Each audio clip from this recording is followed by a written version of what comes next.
Hello class, मैं professor विकास Dubey. DBMS lecture series का ये 9th लेक्चर है और यहाँ पर रिमेनिंग जो दो कैटेगरी बची हुई थी हमारी एसक्यूएल में या डेटाबेस लैंग्वेजेस में, उसकी हम यहाँ पर बात कर रहे हैं। ये बहुत इंटरेस्टिंग है। I am telling you that is the transaction control language, TCL.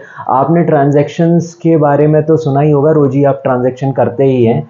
Okay, तो ये वर्ड यहीं से निकला हुआ है, that is the transaction control language. What exactly it means, देखिए सबसे पहले तो अगर डेफिनेशन पॉइंट ऑफ व्यू से समझें तो it's a bundle of commands, ठीक है ना। जैसे यहाँ पर लिखा हुआ bundle of commands and sequence of logical instructions. देखिए यहाँ पर जो कुछ भी हो रहा है ट्रांजैक्शन कंट्रोल लैंग्वेज में, वो या तो होता है या तो नहीं होता।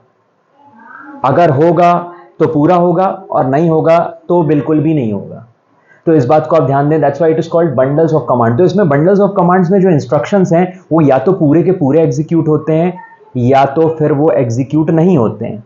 यानी ऐसा नहीं हो सकता कि अगर 10 कमांड्स हैं तो 10 में से 5 एग्जीक्यूट हो, 5 बाद में एग्जीक्यूट, ऐसा नहीं। वो एक बार में 10 की 10 कमांड्स एक बार में एग्जीक्यूट होती हैं, या तो वो पूरी तरह एग्जीक्यूट होती हैं और या तो फिर वो एग्जीक्यूट नहीं होती। ठीक है, तो यहाँ पर हमारे पास आप देखें, सबसे पहले आप देखो, एक एग्जांपल से मैं आपको यहाँ समझा रहा हूँ। ये मेरे पास ट्रांजैक्शन है T1, एक ट्रांजैक्शन होने वाला है जहाँ पर एक अकाउंट से दूसरे अकाउंट में कुछ पैसा ट्रांसफ़र हो रहा है। ठीक है, तो हमारे पास ट्रांजैक्शन T1 जो एक अकाउंट A से B अकाउंट में डेटा मनी को ट्रांसफ़र कर रहा है, यानी कि डेटा को ट्रांसफ़र कर रहा है। ठीक है, तो यहाँ देखें परमानेंट स्टोरेज हमने यहाँ पर बना के रखा हुआ है। एक परमानेंट स्टोरेज है यहाँ पर जिसमें हमारे पास ए की वैल्यू हमारे पास कितनी 1000 रुपये अभी उसमें है, और बी के परमानेंट स्टोरेज में 100 रुपीज़ है। यानी यहाँ कहीं पर कुछ कमांड तो चली होगी, उसके बारे में भी अपन बात करेंगे। ठीक है, तो 1000 एंड 100, यहाँ पर मैंने क्या किया, मेरे को 500 रुपये ट्रांसफ़र करने एक ए अकाउंट से बी अकाउंट में। तो मैंने सबसे पहले क्या करना है, यहाँ पर जो ट्रांजैक्शन कंट्रोल लैंग्वेज करती है दैट इज़ रीड करेगी, ए को रीड करेगी। ए को रीड करा, ए को रीड किया, कितने पैसे हैं भाई, 1000 रुपये इसके अंदर रखे हुए हैं।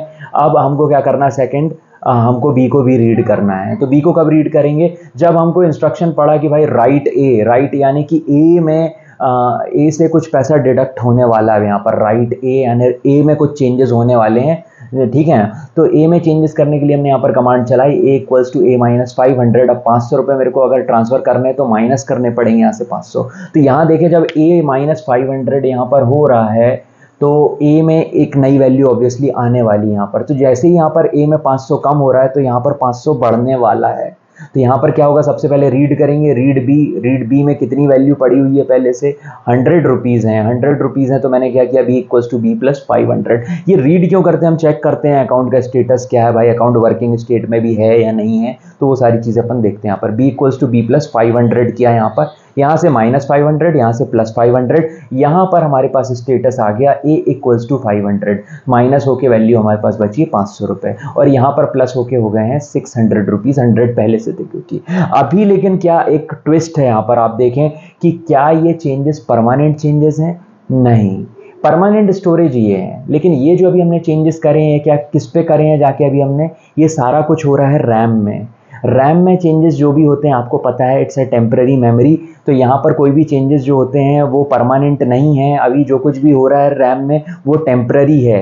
ठीक है, तो अब इसको परमानेंट करने के लिए हमें क्या करना पड़ेगा, इसको परमानेंट करने के लिए हमें लास्ट में दोनों तरफ यहाँ पर कमिट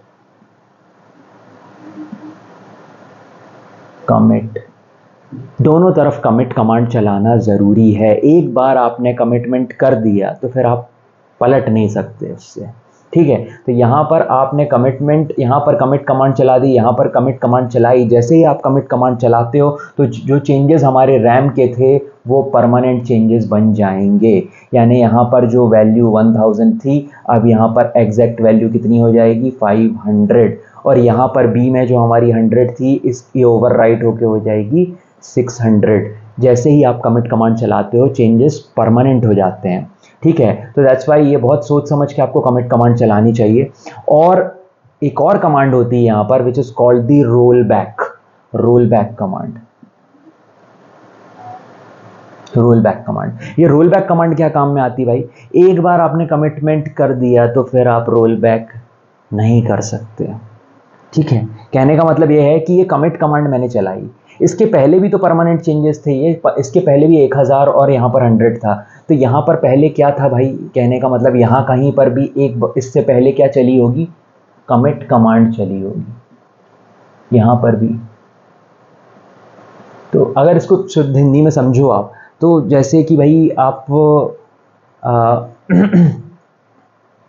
आपने मान लीजिए कि भाई आपने शादी कर ली, ठीक है ना, आपको शादी करनी है, तो शादी करनी है और आपने सोचा कि आपने लड़की भी देख रखी हुई है, तो उस केस में आप कमिटमेंट करने के पहले सोच रहे हैं, ठीक है ना, सोच रहे हैं शादी करूं कि ना करूं, क्योंकि मेरे को फ्यूचर भी देखना है अपना, और मेरे को करियर भी देखना है अपना, और मेरे को बड़ा बिजनेस एम्पायर, कार भी खरीदनी, बहुत सारी चीज़ें मेरे को सोचनी है। तो उस केस में आप जब तक आपने कमिट नहीं किया है, यानी जब तक आपने शादी नहीं की है, तब तक आप रोल बैक की स्थिति में हैं।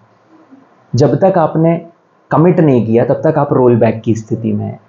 लेकिन जैसे ही आपने एक बार शादी कर ली, मान लीजिए, ठीक है, I am not against marriages, first of all I am telling, I am just giving you an example, but एक बार जहां आपने शादी की, उसके बाद फिर उसके बाद there is no other way कि अब आप उसमें चेंजेस नहीं कर सकते, सिंपल सी बात ये है, ठीक है ना। तो मेरे हिसाब से आपको समझ आया होगा यहाँ पर कि कमिट कमांड आपने चला दी है। कमिट कमांड अगर आपने एक बार चला दी तो रोल बैक नहीं कर सकते, यानी कि यहाँ पर जब तक वैल्यूज़ जो रैम के अंदर थी और हमने जब कमिट कमांड यहाँ पर नहीं चली थी, तब तक ये सारी इन्फॉर्मेशन कहाँ पर थी भाई, ये सारी की सारी इन्फॉर्मेशन रैम में थी।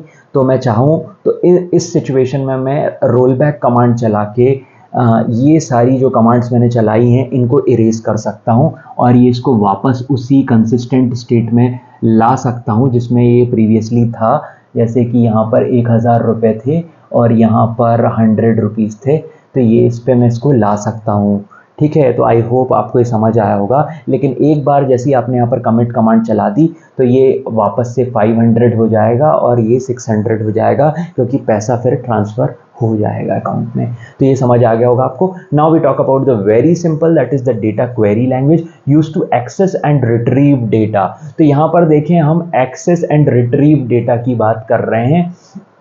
ये command basically data query language, यहाँ पर एक सिलेक्ट कमांड, एक ही कमांड होती है इसके अंदर, सिलेक्ट कमांड।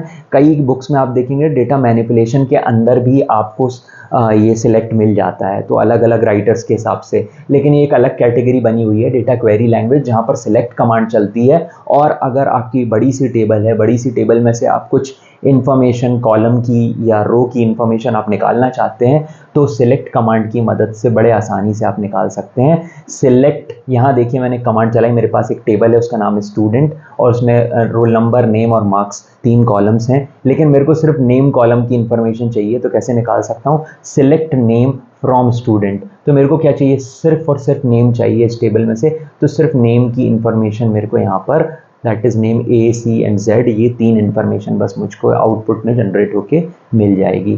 तो ये just to access and retrieve the data को एक्सेस और रिट्रीव करने के लिए काम में आती है। होपफुली आपको ये समझ आया होगा lecture. Thank you very much class.